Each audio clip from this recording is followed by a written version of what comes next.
Photocopy এবং xerox copy কি একই জিনিস কি বোঝানো হয়? হ্যাঁ, সহজ কথায় ফটোকপি এবং জেরক্স কপি মূলত একই জিনিসকে বোঝায়। তবে এদের মধ্যে সূক্ষ্ম একটি পার্থক্য আছে, যা অনেকটা আমরা দৈনন্দিন জীবনে টুথপেস্ট না বলে পেপসোডেন্ট বা ডিটারজেন্ট না বলে হুইল পাউডার বলার মতো। পার্থক্যগুলো হচ্ছে: ১. ব্র্যান্ড বনাম পদ্ধতি। ফটোকপি এটি হলো মূল বৈজ্ঞানিক প্রক্রিয়া।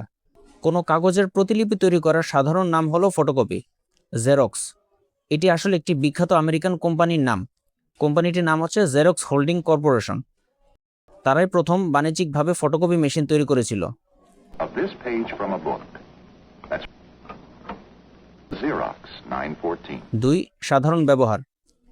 জেরক্স কপি মানুষ যখন জেরক্স বলে তখন তারা নির্দিষ্ট কোনো কোম্পানির কথা না ভেবে ফটোকপি করার কাজটি বোঝায়, তবে এটি টেকনিক্যালি একটি ব্র্যান্ডের নাম মাত্র। ফটোকপি এটি হলো সঠিক এবং প্রাতিষ্ঠানিক শব্দ।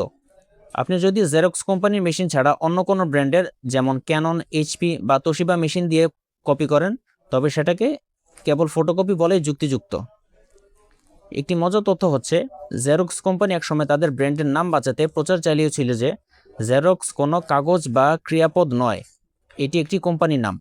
অর্থাৎ আপনি ফটোকপি করছেন, জেরক্স করছেন না। কিন্তু মানুষের মুখে মুখে শব্দটি এতই জনপ্রিয় হয়ে গেছে যে এটি এখন ফটোকপির সমর্থক শব্দ হয়ে দাঁড়িয়েছে। সহজ কথায়, আপনি দোকানে গিয়ে জেরক্স করতে দিন বা ফটোকপি, ফলাফল হিসেবে আপনি একই জিনিস বা মূল কাগজের কপি পাবেন। এমন আরও ইনফরমেটিভ ভিডিও পেতে চাইলে চ্যানেলটি সাবস্ক্রাইব করতে পারেন এবং আমার ফেসবুক পেজটি লাইক ও ফলো করে রাখতে পারেন।